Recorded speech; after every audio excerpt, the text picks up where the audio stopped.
Champions are champions because they master the art of getting back up. Now, no matter what you do or how much you prepare, at some point in your life, you are going to get knocked down. But see, for the legends, champions, warriors, and for the overcomers, no obstacle, no trial, no tribulation, no situation is strong enough to keep them there. Put that loss and defeat behind you. Awaken the giant within you. How you respond right now will define you. Tap into that greatness on the inside of you. They doubt you, so the world will try you. But don't you let anything deny you. Show the world you still have fight in you. Let them all see that champion inside of you. Let them all see that champion inside of you. Each challenge you face is a great big mirror that allows you to see inside yourself. The way you respond to struggle will reveal to the world who you really are. Being a champion isn't just about the doing part. It's about the being part. You gotta become that person.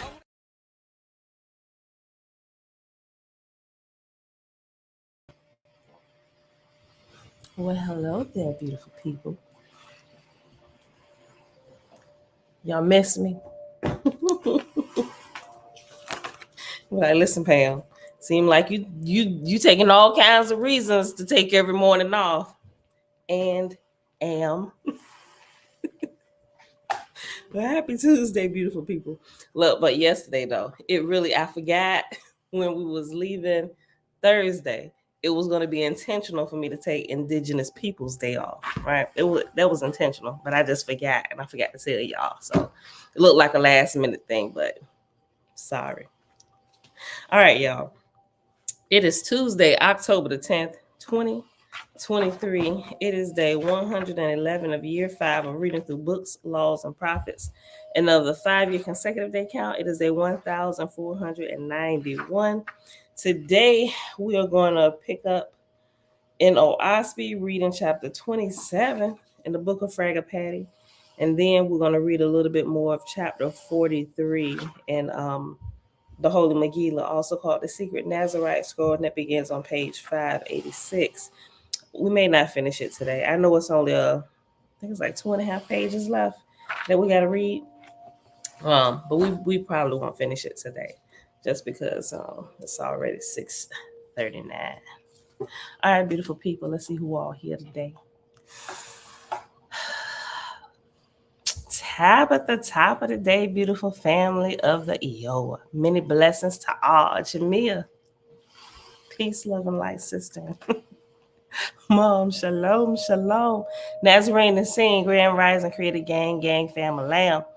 Audrey, shalom, family. Tiffany, hey, girl, hey, peace, family. Lindsay, y'all, what's going on, fam? Good morning, family. Who is that talking in the motivational speech? That is, I was about to say Eric Thomas. It's not Eric Thomas. It's Billy Alls Brooks. Yeah, Billy Alls Brooks.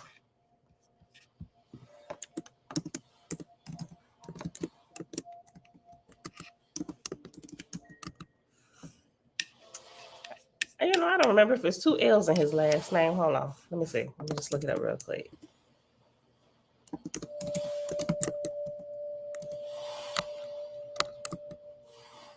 Yeah.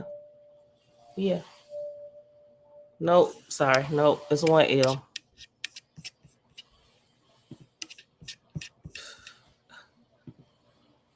What just threw me off that there's 2 people named that. One is Alls Brooks, one is Ald Brooks. There you go. Sound like a woman? You sound like a woman? Really? I don't know. I never got that. It didn't sound like a woman to me. All right, and everybody else here hanging out in the background. It's only a couple of you, but here we are. Thank you for being here. All right, y'all, let's get started straight away here. Let's see, chapter 27 begins. Oh, how can I forget?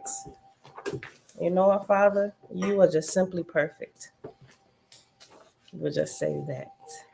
You're welcome, Jamil. All right, y'all. Chapter 27 begins on page 211 at the top. And it's it's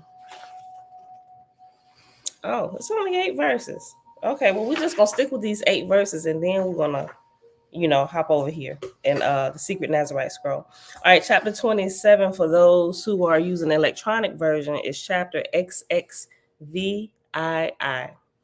All right. When they were called to labor, Fragapati said, "For the convenience of my own hands, the light shall now be raised 2 degrees, in which case it would be well to permit the host of Hapatra to retire to the fields of Hukara and Horeti, where Athava hath already a place and teachers for them." Accordingly, the conductors now remove Hapatra's host, save about 1,000,000 who resolved to endure the light. The Essenars chanted whilst these arrangements were being carried out, and when they were accomplished, the music ceased. The chief marshal said, "Swift messengers who are waiting without, salute Jehovah's throne and his God and pray in audience." Fragapati said, "Whence come they, and what is the nature of their business?" The marshal said, "From the Essoan fields of House. Their business is of the Osivi knots." Fragapati said, "On the sign of Emuts, admit them, greeting from God in the Father's name."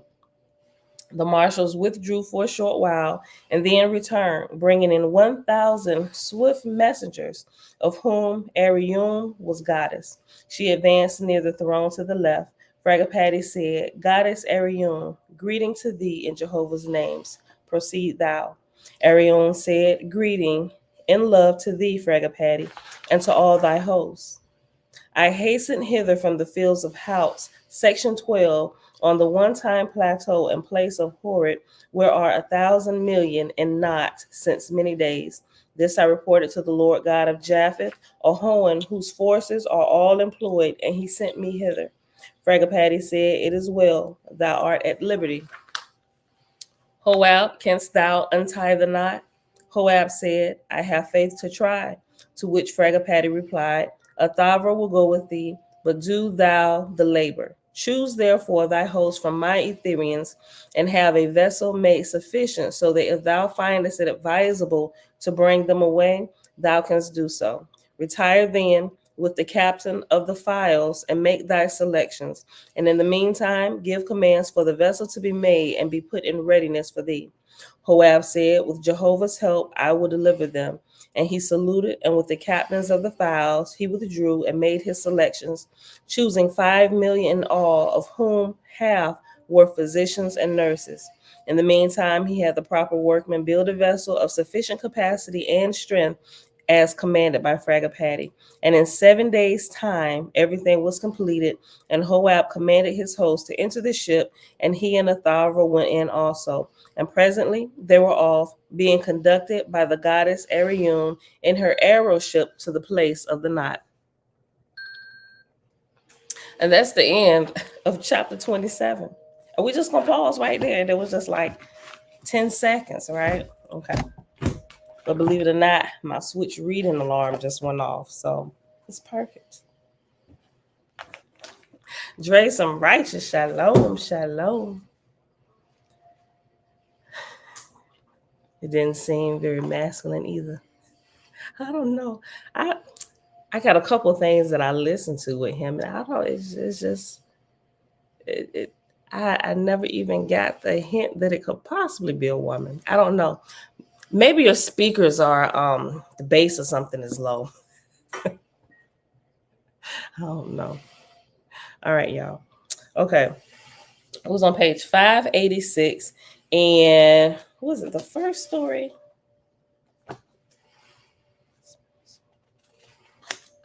Let's see.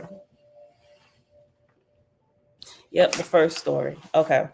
So verse 406, Yeshua's first story about Joseph. So remember, Miriam and Yeshua have already wed. And before the wedding, they were doing like a little celebration service for Joseph, funeral, whatever. But they did that before their wedding. And so now that the wedding has taken place. Afterwards, there's still, well, Yeshua is still telling stories about Joseph. Okay. Kings and Queens Coaching Group, shalom, shalom. Okay, verse 4-7, page 586. Yeshua's first story about Joseph. Yeshua said to his wedding guests around the fire, "When I was a small boy, I was playing in a field. I smelled smoke and realized that an unnatural wind was blowing a fire toward me from all four directions at once. I was that instant encircled by ensorrowed flames, intent on burning my body to ash. Yea, it was the dark intent of an evil wizard to end my incarnation prematurely. Behold, I smelled that the fire was not natural, but was the result of a dark spell cast by a dark wizard. Therefore, the fire could touch me, Before the fire could touch me, a giant bird, a phoenix, larger than any other in this world, flew down from above with Joseph on his back.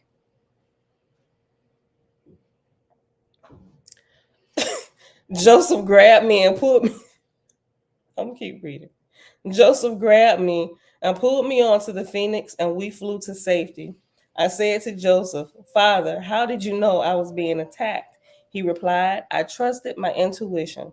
I said, "Father, how did the giant phoenix know to come help?" Joseph replied, wait, hold on.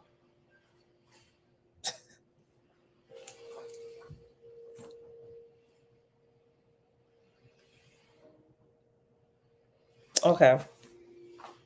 I'm gonna keep reading the story. Verse 4:14. I said to Joseph, "Father, how did you know that I was being attacked?" He replied, "I trusted my intuition." I said, "Father, how did the giant phoenix know to come help?" Joseph replied, "Ask the phoenix." And so I asked the phoenix, and he too replied, "I trusted my intuition.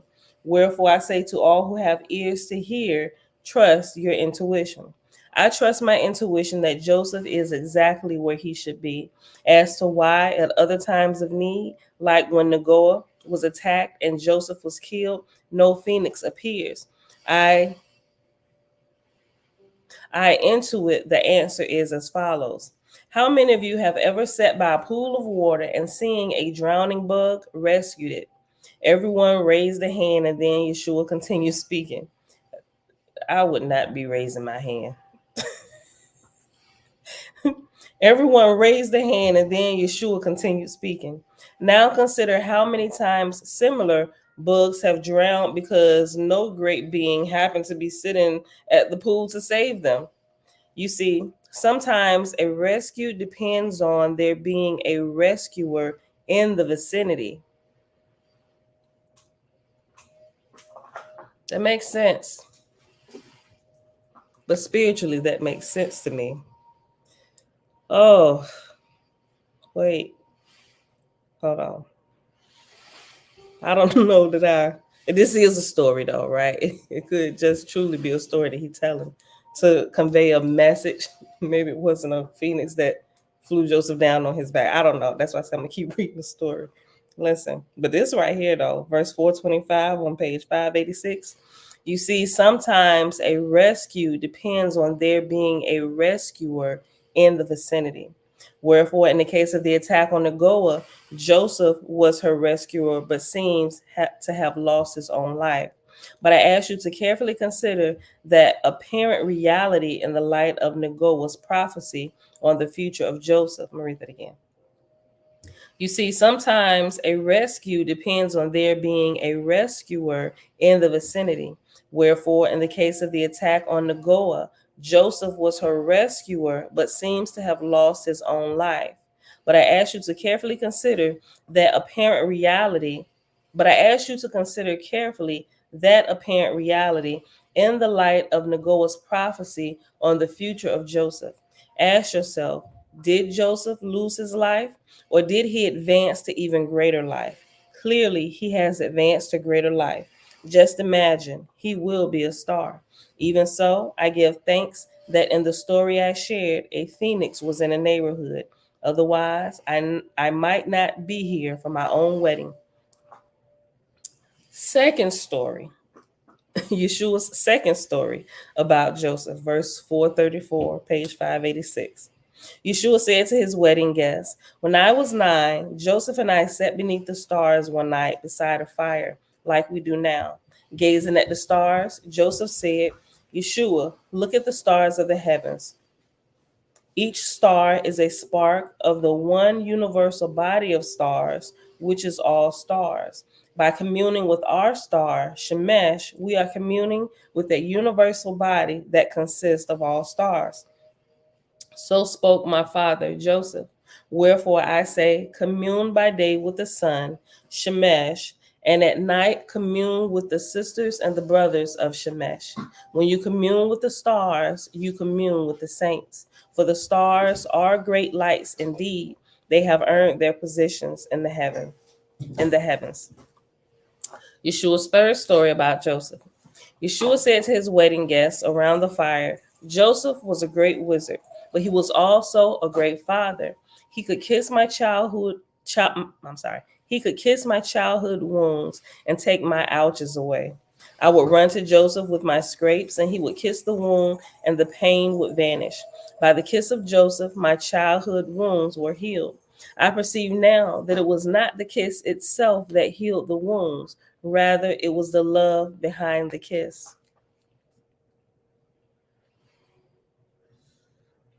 Rather, it was the love behind the kiss.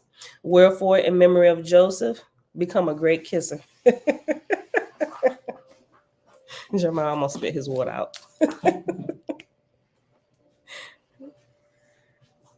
That's going to be our title today. Wherefore, in memory of Joseph, become a great kisser. All right, so.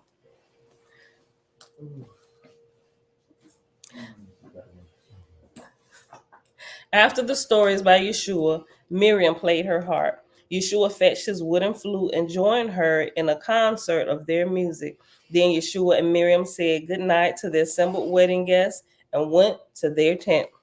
Yeshua kissed Miriam and then whispered in her ear, "Even on your wedding night, you have given your time to others. But now we will share the embrace of the occasion. For though we were truly married at the beginning of the mother ovum, I would not miss an opportunity to make love to you as though it were the first time." Okay, JC, come through with them soft spoken words. I'm gonna highlight it. And I'm gonna repeat it. Listen, I'm just go back to 451. After the stories by Yeshua, Miriam played her harp. Yeshua fetched his wooden flute and joined her in a concert of their music. Then Yeshua and Miriam said goodnight to the assembled wedding guests and went to their tent. Yeshua kissed Miriam and then whispered in her ear, "Even on your wedding night, you have given your time to others. But now we will share the embrace of the occasion. For though we were truly married at the beginning of the mother ovum, I would not miss an opportunity to make love to you as though it were the first time." Miriam replied, "You have always been the king of romance." Then wait, let me see. I might change the title. Hold on, I think I'm gonna change the title. Yeshua, the king of romance. Miriam replied, "You have always been the king of romance, and lo, you have not lost your touch. But let us go for a long walk and embrace on a blanket beneath the stars, far from the tents of others. For lo, since Peter complained about," that's what I'm about to say. Y'all trying to go to a place where y'all ain't gonna be heard this time, but listen to this. But Peter was ill hustling too, snooping around the tents to see if he could catch somebody searching out the scent of lavender. If y'all don't know what lavender means, y'all gotta go back some videos. Listen. But let us go for a long walk and embrace on a blanket beneath the stars, far from the tents of the others. For lo, since Peter complained about hearing us make love, I feel shy about being overheard tonight. Girl, it's your wedding night. Yeshua laughed and jested, "But how can Jannah, the Lady Christ herself, be embarrassed or shy? Is she not immune to such human feelings?" Hold on. Is she not immune to such human feelings? Miriam smiled and replied, half the fun in this womanly incarnation is feeling those human emotions. Of course, the other half of the fun is the knowledge that I am not bound by those emotions. Yeshua replied, you are right, of course. Miriam smiled, batted her eyes, and said, of course. And do not think that I will neglect to inform our scribe of this conversation. Yeshua smiled and replied, if so, tell her that I, what? Boy. Look, he ain't said nothing untoward. Look. And do not think that I will neglect to inform our scribe of this conversation. Yeshua smiled and replied, if so, tell her that I did this next. And then Yeshua licked the back of Miriam's neck. Blasphemy. Lord, how far is they going to go in this chapter? Hold up. Let me pull myself together. Listen. Yeshua smiled and replied, if so, tell her that I did. I'm sorry, hold on. I'm getting all tongue-tied now. Yeshua smiled and said, if so, tell her that I did this. And then Yeshua licked the back of Miriam's neck. Miriam giggled. Yeshua kissed Miriam on the tip of her nose and said, let's go for that long walk. I will grab a blanket. When Yeshua picked up the blanket, he saw beneath it a pouch of wine. Attached to the pouch was a note. Yeshua read it aloud to Miriam, saying, it is from Gawain Jamin, and it reads as follows.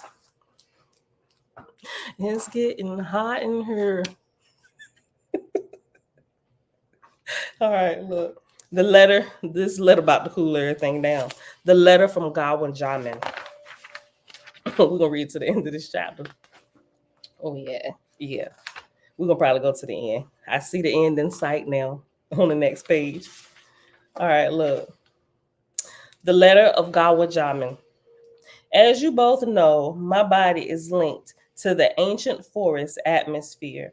Even so, if I were not now on an important mission in a forest on the other side of the world, I would have attended your wedding, even if I could stay but a short time before returning to the ancient forest atmosphere. Because I cannot be there to celebrate with you, I have asked a unicorn.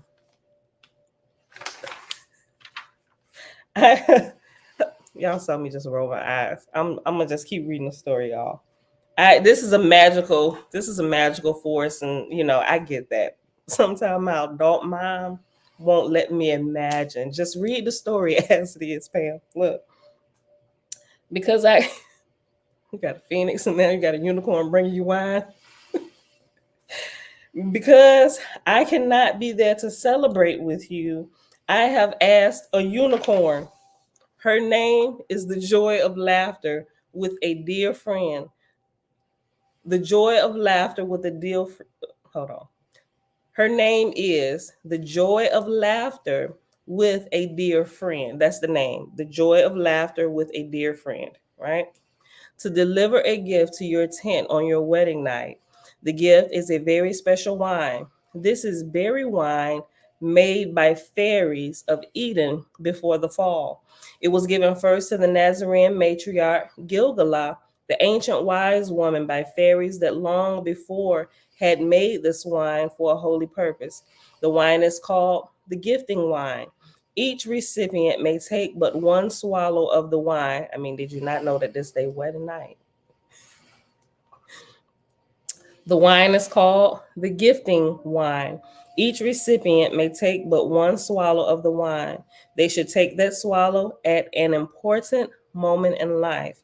Then they should keep the wine pouch safe until inwardly called to gift it to another, giving the recipient the same information that I now impart.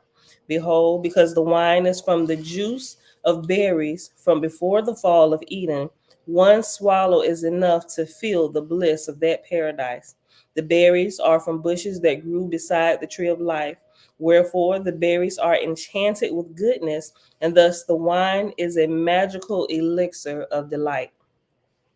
When the fairies gave Gilgalah the wine, They put it in a magic wine pouch made from the skin of the first unicorn martyred in this world. For such was the last request of that unicorn. Because the pouch is enchanted with prayers from a Heba, it does not rot, and it preserves the wine perpetually at its best age. And lo, the bag never grows empty, no matter how many times it is gifted. The fairies who made this wine served the cherubim of the tree of life. I was gifted this wine by a green wizard. I had been gifted the wine by He had been gifted the wine by a tree spirit. I gifted to the two of you, Yeshua and Miriam, on your wedding night. I will let you decide who will have the first swallow. I sign off this letter with a message from our mutual friend of great trust, Peter the Green Man. Peter Green Man.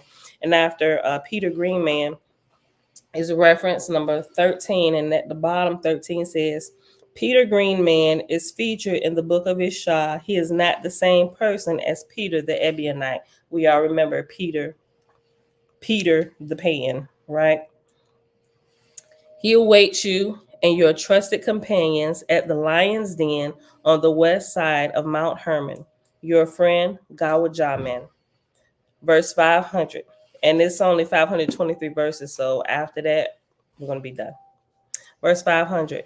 Yeshua and Miriam took the blanket and the wine and walked long into the night. They spread the blanket and sat beneath the stars. At Miriam's urgings, Yeshua took the first swallow of the holy wine. He said, Indeed, it is the blood of old Eden. It is untainted and it is untainted and of a transcendent vibration. It is enchanted with goodness and playfulness. It is perfect for this occasion. I am now called to give the wine to you, my eternal wife. Miriam took a swallow and said, What a blessed prelude to your touch. What a blessed prelude to your touch. After making love, they who dance.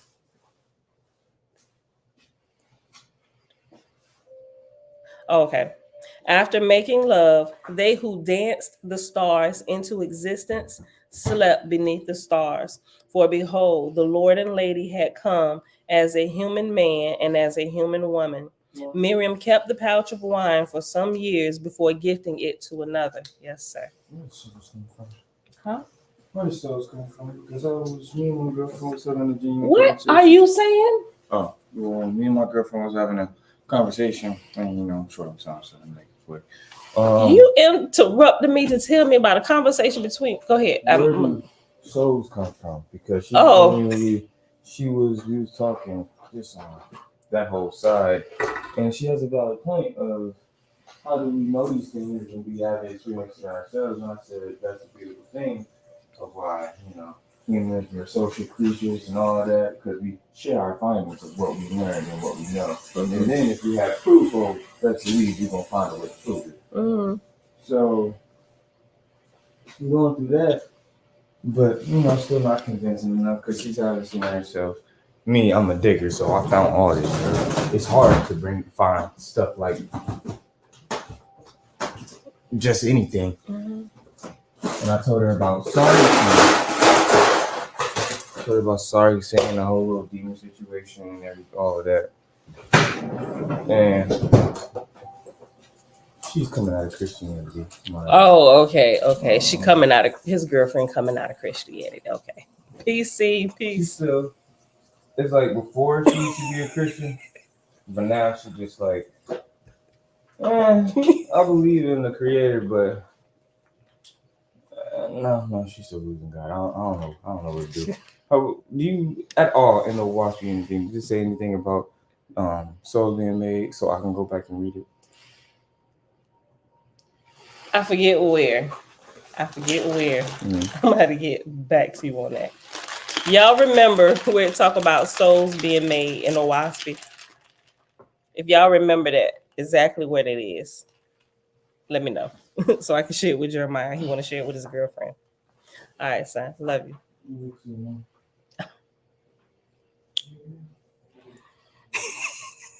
Tone, the lowly one.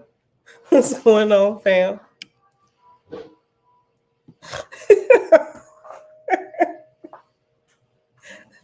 Them comments caught me off guard. I'm sorry, I snorted. Look, Back-Lickin where the churches want to attack us for sure. Listen, yo, look, this is blasphemy. Tone the Lowly One said, that boy Yeshua, a freak. That is that listen, to my what I want to say. To my used to be Christian ears, that would have been complete blast. This whole chapter 43 would be complete blasphemy. Matter of fact, all of what we're reading would be complete blasphemy if I had not come out of the four walls of the church. Right? Look. But at least now I can listen to a story and I can laugh along with it, even if I don't quite believe it, or even if I do, right? Because some of these things is making sense with some of the half-cock stories that we read in the Bible. I'm like, okay, well, they never mentioned who wedding they was at.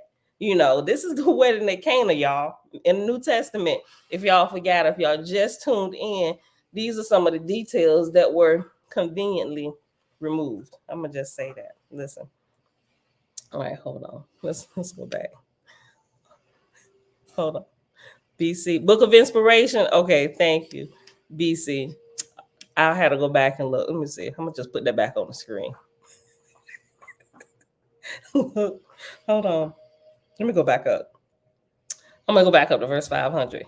Yeshua and Miriam took the blanket and the wine and walked long into the night. They spread the blanket and sat beneath the stars. At Miriam's urging, Yeshua took the first swallow of the holy wine. He said, "Indeed, it is the blood of old Eden. It is untainted and of a transcendent vibration.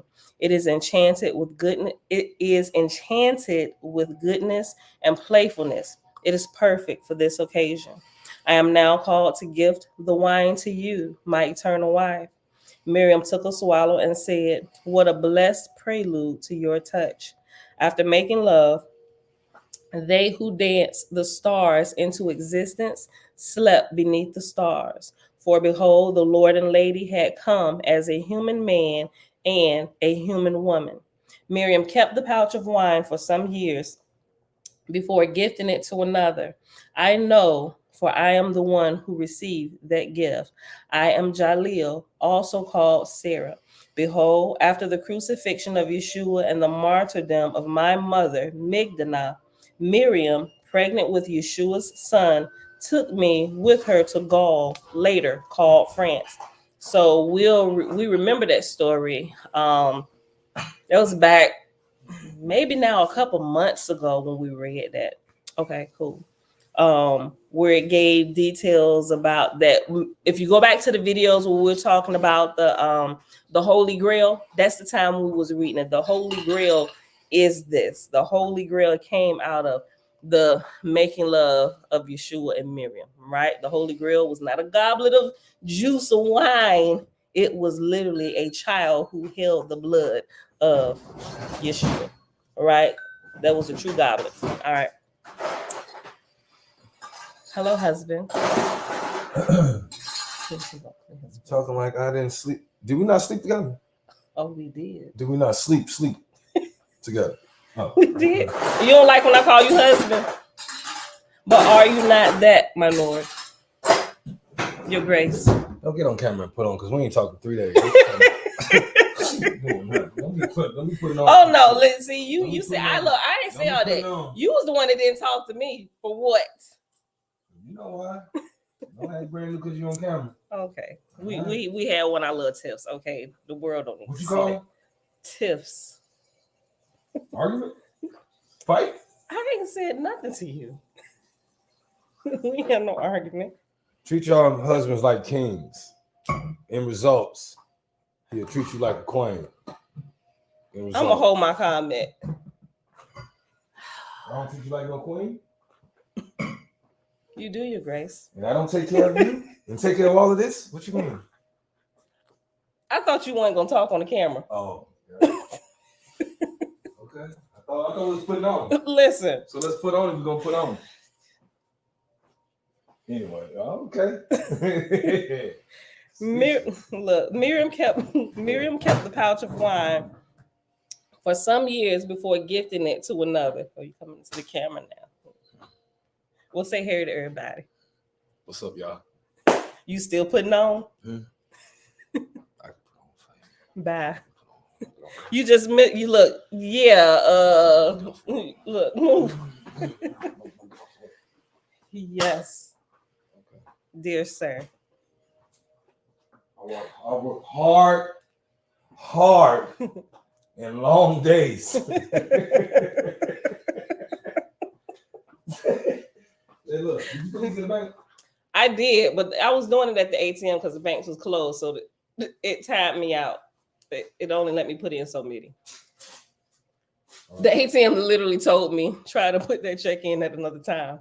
It literally told me, Bank of America getting high sedity. Yeah, that's crazy. We need to change the brother. Crazy. Look, yeah, so I'm gonna go back today with the rest of our purse. I've been watching too many old-fashioned movies, y'all. You have. Your Grace. Keep talking like that. Keep talking. Just putting on. I ain't touched this woman in like 3 days. Oh, would you stop? Go on somewhere, Mr. Murphy. 3 whole days. She ain't let me touch her. Is this gonna turn into a counseling session? Do I counsel you? No. Oh, what you talking about there? What time you gotta be at the warehouse? Ain't It's 7:13, Mr. Murphy. Ain't nobody into that. What you talking about? I got like 10 verses to read, then I'm done. I'm sorry, go ahead. You gonna leave before 10 verses is up? Nah. Okay. Well, I will finish. That's what time for you. Jamil said, what's all that smacking?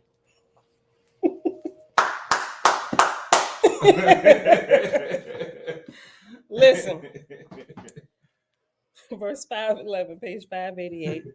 Miriam kept the pouch of wine for some years before gifting it to another. I know, for I'm the one who received that gift.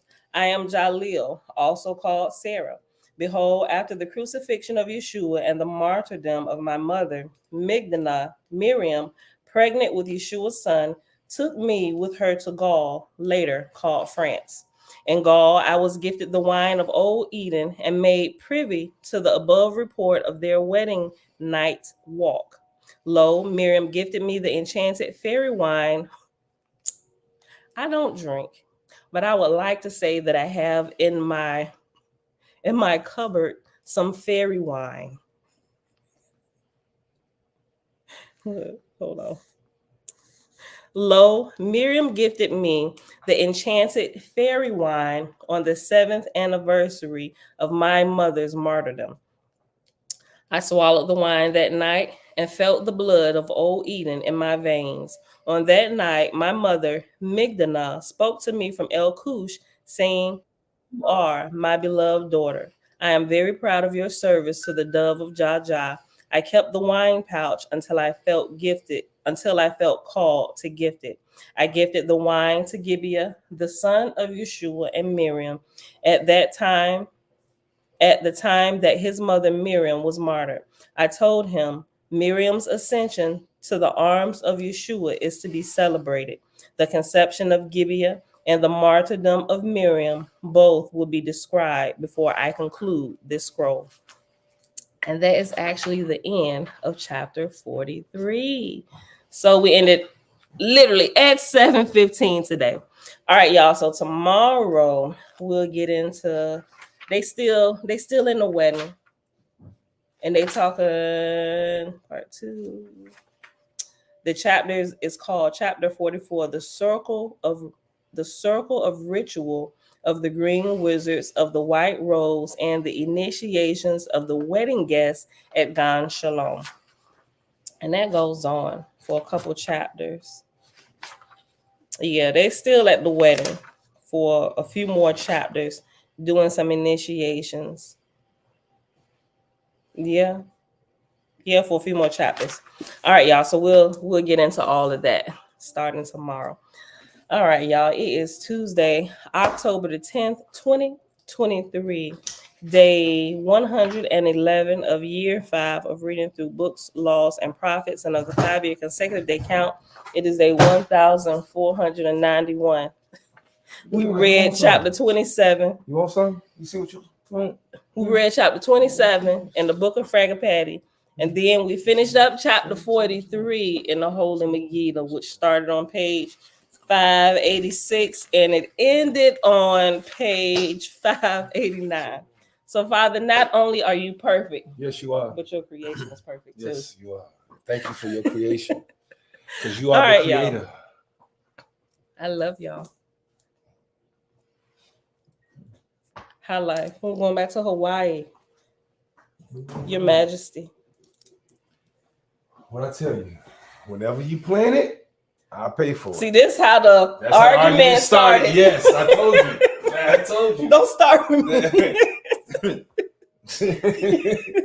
Literally, dumb argument. Mm-hmm. I got out of bed and stormed out the room too. Gonna tell me I don't plan stuff. Oh. Didn't I plan a whole week for us? I thought somebody that don't plan something said something. I planned a whole week, bought the flights and everything. Listen, man, listen. See, I don't like listen. Let me tell you something. This the whole. Y'all got to go to work. Go to work. Listen, everything is not a business trip, and some people don't even like business vacation. If you're gonna take a vacation, take a vacation. Listen, that's fun. It was a working vacation. It was a working vacation, right? We wasn't working all the days. I'm just saying, just talk to your spouse. I'm pissed if you know because your spouse. they canceled flights that I didn't get all my money back on. I had to cancel flights. The reservations weren't nothing. I'm really pissed about the flights. All that money we got upstairs, and you talking about in flights and all this stuff we got in flights. Y'all, listen, y'all go ahead, go to work. I see y'all back here. I see y'all back here tomorrow, bright and early. I'm just saying. Ray, hi, Lorette. Lorette say you cute. I'm acting cute. No, she said y'all so cute. Oh, we acting cute. My type of faith is look. Look, it was a lot of that going on, Tom. Look. Wow. He said somebody been back-licking. No, it came from listen. So the reading today just got a tad bit explicit. Oh, really? Yeshua doing back-licking of his wife. Oh. All right, it's time to go. All right, y'all. I love y'all. I got some time today. Now you got time. When somebody mentioned back-licking. Well, I'll make time. I gotta go. We got some back-licking sessions to get. All right, y'all. I'll see y'all back here tomorrow morning, bright and early. 6:15, maybe 6:30. Around that time, 6:15-ish. I'll see y'all. I'm out of here. Peace. But I see through you.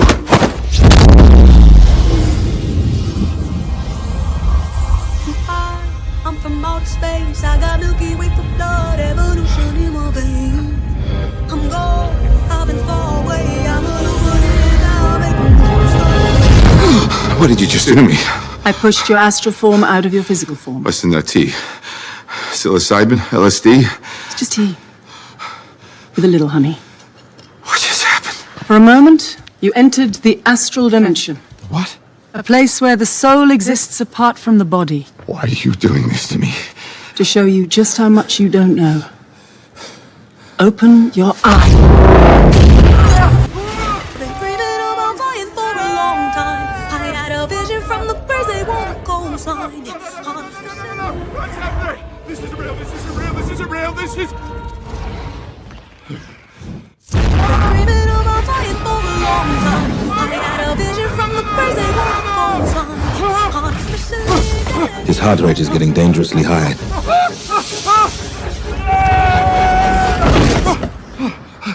He looks all right to me.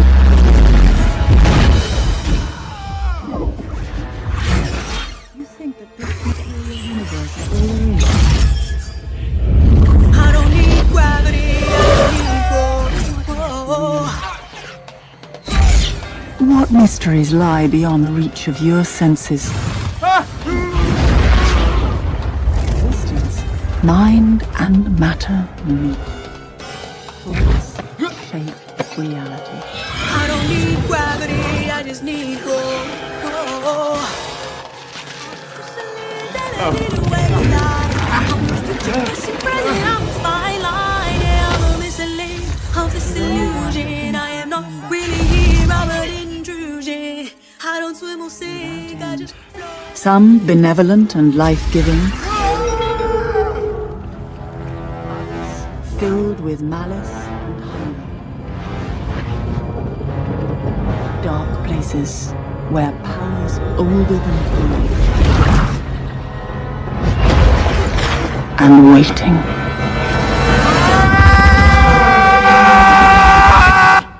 I don't swim or sink, I just float. Who are you in this vast multiverse? I don't need gravity, I just need growth.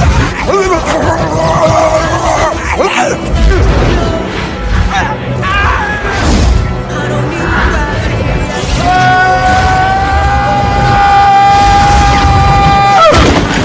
gravity, I just need growth. Have you seen that before in a gift shop? I don't need gravity, I just need growth. Teach me. No.